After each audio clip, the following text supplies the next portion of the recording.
نحمده ونستعينه ونستغفره ونعوذ بالله من شرور أنفسنا ومن سيئات أعمالنا من يهده الله فلا مضل له ومن يضلله فلا هادي له وأشهد أن لا إله إلا الله وحده لا شريك له وأشهد أن محمدا عبده ورسوله يا أيها الذين آمنوا اتقوا الله حق تقاته ولا تموتن إلا وأنتم مسلمون يا أيها الناس اتقوا ربكم الذي خلقكم من نفس واحدة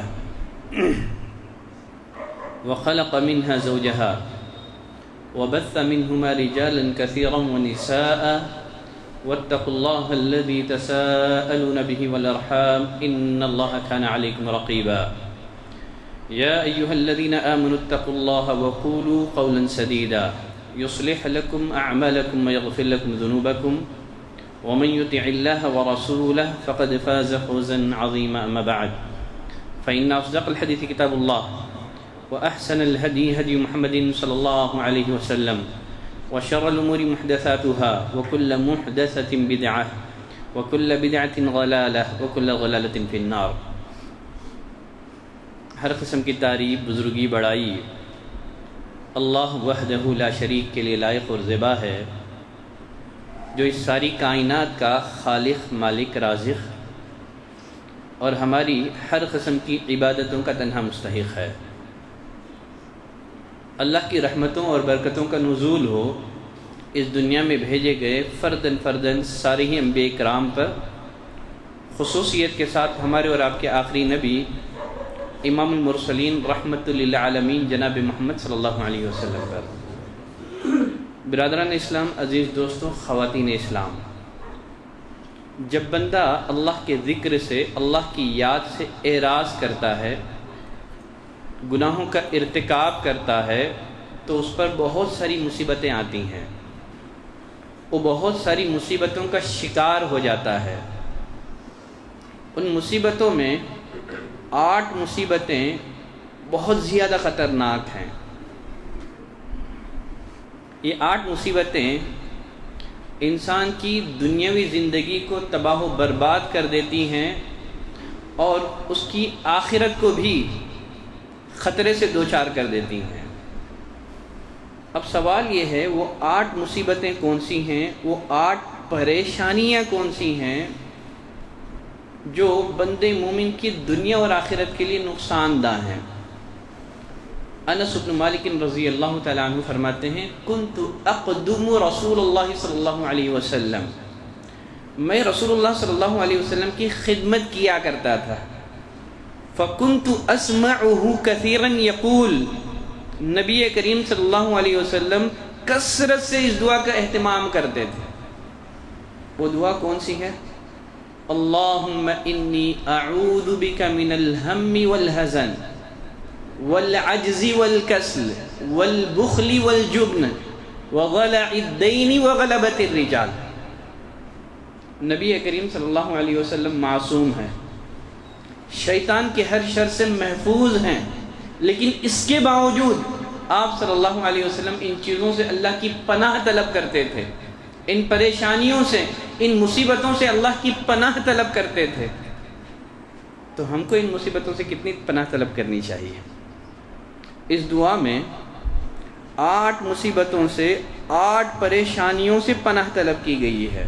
نمبر 1، اللہم انی اعوذ بک من الہم، اے اللہ میں تیری پناہ چاہتا ہوں، من الہم، فکر میں مبتلا ہونے سے، والحزن، اور غم کا شکار ہونے سے. ہم اور حزن میں فرق کیا ہے؟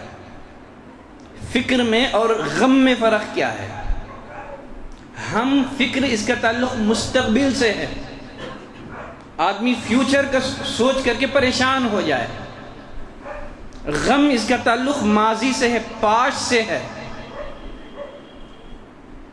ماضی کے حادثات، ماضی کے واقعات کو آدمی یاد کر کے غم میں مبتلا ہو جائے. علامہ ابن القیم رحمۃ اللہ علیہ فرماتے ہیں کہ غم یہ بندے مومن کے دل کو انتہائی کمزور بنا دیتا ہے. غم انسان کی قوت ارادی میں کمزوری پیدا کرتا ہے،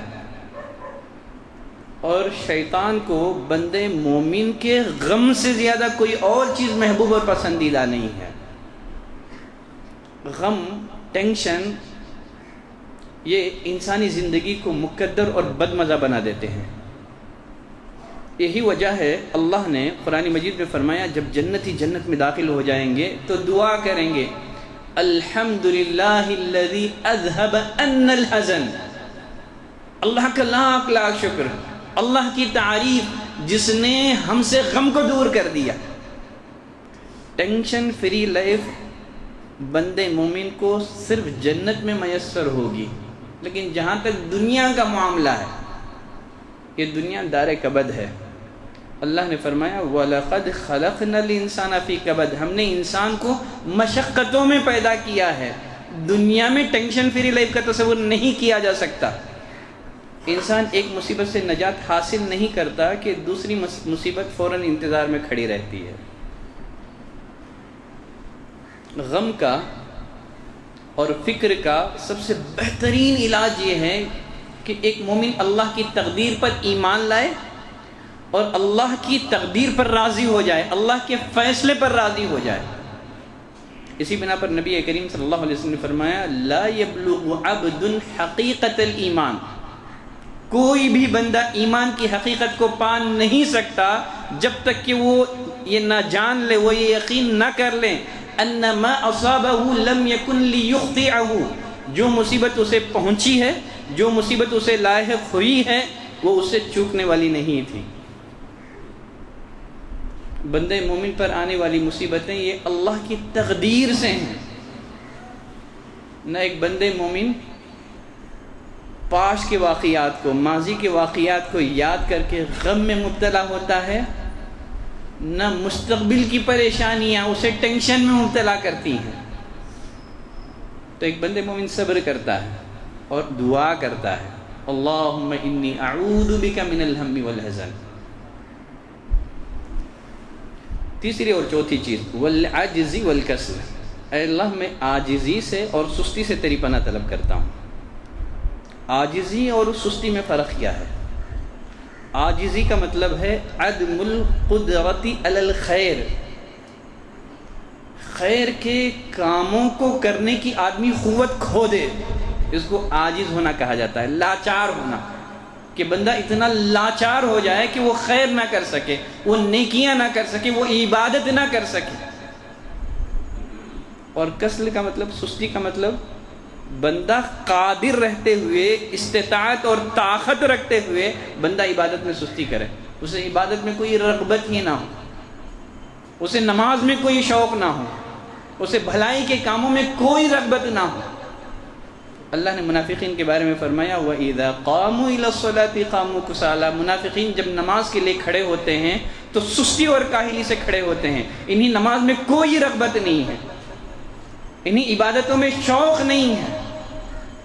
تو اللہ سے عاجزی سے بھی پناہ طلب کریں کہ بندہ نیکی کے کاموں کو کرنے کی قوت کھو دے، اور سستی سے بھی پناہ طلب کریں کہ بندہ طاقت رکھتے ہوئے، استطاعت رکھتے ہوئے محض سستی اور کاہلی سے اللہ کی واجبات کو، اس کے فرائض کو ترک کر دے۔ 6 اور 7 اللہم انی اعوذ بک من الہم والحزن والعجز والکسل والبخل والجبن، اے اللہ میں بخیلی سے تیری پناہ طلب کرتا ہوں، والجبن اور بزدلی سے تیری پناہ طلب کرتا ہوں۔ بخیلی اور بزدلی میں فرق کیا ہے؟ بخیلی یہ ہے کہ بندہ اللہ کی راہ میں مال خرچ نہ کرے، اور بزدلی یہ ہے کہ بندہ اللہ کی راہ میں اپنا جان قربان نہ کرے۔ تو بخیلی سے بھی پناہ طلب کی گئی ہے کہ بندہ اللہ نے مال دیا ہو لیکن اللہ کا حق ادا نہ کرے، بندوں کا حق ادا نہ کرے۔ حدیث میں نبی کریم صلی اللہ علیہ وسلم نے فرمایا بخیلی سے بچو، اس لیے کہ بخیلی نے، کنجوسی نے تم سے پہلے کی قوموں کو تباہ و برباد کر دیا۔ اور ایک روایت میں نبی کریم صلی اللہ علیہ وسلم نے فرمایا کہ ایمان اور بخیلی کسی بندے مومن کے دل میں جمع نہیں ہو سکتے. ایک مومن کبھی بخیل نہیں ہو سکتا. جس کے دل میں بخیلی ہو، جس کے دل میں کنجوسی ہو، جس انسان کے دل میں مال کی محبت ہو، اس کے دل میں ایمان جمع نہیں ہو سکتا. اور جس کے دل میں ایمان ہو اس کے دل میں کنجوسی نہیں ہو سکتی، بخیلی نہیں ہو سکتی. وہ اپنے مالوں کو گن گن کے نہیں رکھتا ہے، وہ اپنے مالوں کو اللہ کی راہ میں خرچ کرتا ہے. وہ اللہ مال کو اللہ کی امانت سمجھتا ہے. اور پھر اسی طرح سے بزدلی سے میں تیری پناہ طلب کرتا ہوں. نبی کریم صلی اللہ علیہ وسلم نے فرمایا کہ قیامت کے قریب باطل اقوام مسلمانوں پر اس طرح ٹوٹ پڑے گی جس طرح بھوکا دسترخوان پر ٹوٹ پڑتا ہے. صحابہ پریشان ہو گئے. پوچھا اللہ کے رسول کیا اس وقت ہماری تعداد کم ہوگی؟ اس بنا پر باطل قوتیں ہم پر ٹوٹ پڑے گی؟ نبی کریم صلی اللہ علیہ وسلم نے فرمایا نہیں، تمہاری تعداد بہت زیادہ ہوگی، لیکن اللہ دشمنوں کے دلوں سے تمہارا ڈر ختم کر دے گا اور تم وہن کی بیماری میں مبتلا ہو جاؤ گے. وہن کیا ہے؟ یہی ہے مال کی محبت، یہی ہے موت کا ڈر، جس کو نبی کریم صلی اللہ علیہ وسلم نے بزدلی سے تعبیر کیا ہے.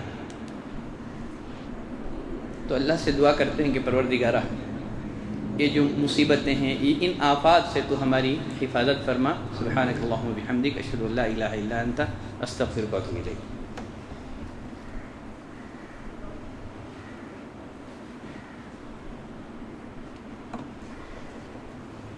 ان الحمد للہ نحمده ونستعینه ونستغفره ونعوذ باللہ من شرور انفسنا ومن سیئات اعمالنا، من يهده اللہ فلا مضل له ومن يضلل فلا هادي له، واشهد ان لا اله الا الله واشهد ان محمدا عبده ورسوله. سنن ابی داؤد کی روایت ہے، اس کی سند میں کلام ہے. ایک دفعہ نبی کریم صلی اللہ علیہ وسلم مسجد میں تشریف لے گئے. آپ کی ایک صحابی جن کا نام ابو امامہ الباہلی رضی اللہ تعالیٰ عنہ ہے، مسجد میں بیٹھے ہوئے ہیں، نماز کا وقت نہیں ہے. نبی کریم صلی اللہ علیہ وسلم نے ابو امامہ الباہلی رضی اللہ تعالیٰ عنہ سے پوچھا کیا بات ہے، نماز کا وقت نہیں ہے لیکن تم مسجد میں موجود ہو؟ کہا اللہ کے رسول ٹینشن، پریشانیاں، وہ دیون اور قرض کے بوجھ تلے میں دبا ہوا ہوں. نبی کریم صلی اللہ علیہ وسلم نے ابو امامہ الباہلی رضی اللہ تعالیٰ عنہ سے کہا کہ کیا میں تمہیں ایک دعا نہ سکھا دوں؟ اگر تم اس دعا کا اہتمام کر لو، اس دعا کی پابندی کر لو تو تمہارے سارے غم ختم ہو جائیں گے اور تمہارا قرض ادا ہو جائے گا. پھر نبی کریم صلی اللہ علیہ وسلم نے ابو امامہ الباہلی رضی اللہ تعالیٰ عنہ کو یہی دعا سکھائی جن میں 8 چیزوں سے پناہ طلب کی گئی ہے. اس میں 7ویں چیز وغلبۃ الدین، اللہ میں تیری پناہ طلب کرتا ہوں اس بات سے کہ میں قرض کے بوجھ تلے دب جاؤں. سیدہ عائشہ رضی اللہ تعالیٰ عنہ فرماتی ہیں نبی کریم صلی اللہ علیہ وسلم نماز میں یہ دعا پڑھتے تھے، اللہم انی اعوذ بک من عذاب القبر واعوذ بک من فتنة المسیح الدجال واعوذ بک من فتنة المحیا والممات واعوذ بک من المأثم والمغرم.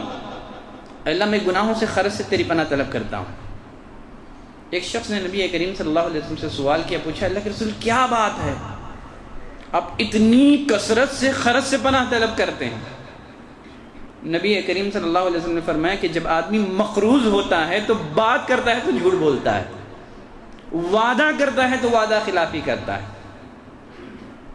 تو اسی بنا پر قرض سے پناہ طلب کی گئی ہے. وغلبۃ الدین، اے پروردگارہ میں اس بات سے تیری پناہ طلب کرتا ہوں کہ میں قرض کے بوجھ تلے دب جاؤں. جب آدمی مقروض ہو جاتا ہے تو پھر کیا ہوتا ہے؟ وغلبۃ الرجا، 8ویں چیز جس سے پناہ طلب کی گئی ہے کہ میں مغلوب ہو جاؤں، میں مجبور ہو جاؤں، میں لوگوں کے ظلم اور ستم کا نشانہ بن جاؤں. اس لیے کہ آدمی جب قرض لے کر کے قرض ادا نہیں کرتا ہے تو پھر اسے دشمن پیدا ہو جاتے ہیں. لوگ اس کے جان کے در پہ ہو جاتے ہیں. یا اگر اس کو عام معنوں میں لیا جائے تو پھر اے پروردگار ہم اس بات سے تیری پناہ طلب کرتے ہیں کہ دشمن ہم پر مسلط ہو جائے، دشمن ہم پر غالب آ جائے. ہمارا معاملہ ہے ایسا ہے کہ نارمل حالت میں، امن کی حالت میں ہم اللہ سے دعا نہیں کرتے ہیں. جب مصیبت آتی ہے، جب پریشانی آتی ہے، جب مسلمانوں کو کوئی دھمکی دی جاتی ہے، NRC کے نام سے پریشان کیا جاتا ہے، CAA کے نام سے پریشان کیا جاتا ہے، پھر فوراً اللہ کی طرف لپکتے ہیں. تو ایک مسلمان کو چاہیے کہ عام حالات میں، امن کی حالتوں میں، عافیتوں کی حالت میں اللہ سے اپنا تعلق جمائے رکھیں، اللہ سے اپنا تعلق مضبوط کریں، تو اللہ مصیبتوں میں، پریشانیوں میں مبتلا ہونے کے بعد اللہ ہماری مدد کرے گا. اللہم انا نعوذ بک من الہم والحزن والعجز والکسل والبخل والجبن وضلع الدین وغلبۃ الرجال. ان اللہ وملائکتہ یصلون علی النبی یا ایہا الذین آمنوا صلوا علیہ وسلموا تسلیما. اللہم صل علی محمد وعلی آل محمد کما صلیت علی ابراہیم وعلی آل ابراہیم انک حمید مجید. اللہم بارک علی محمد وعلی آل محمد کما بارکت علی ابراہیم وعلی آل ابراہیم انک حمید مجید. عباد اللہ رحمنی ورحمکم اللہ. ان اللہ یأمرکم بالعدل والإحسان وإیتاء ذی القربى وینہی عن الفحشاء والمنکر والبغی یعظکم لعلکم تذکرون. واذکروا اللہ یذکرکم وادعوہ یستجب لکم ولذکر اللہ تعالی وأولى وأعز وجل وأتم وأهم وأكبر.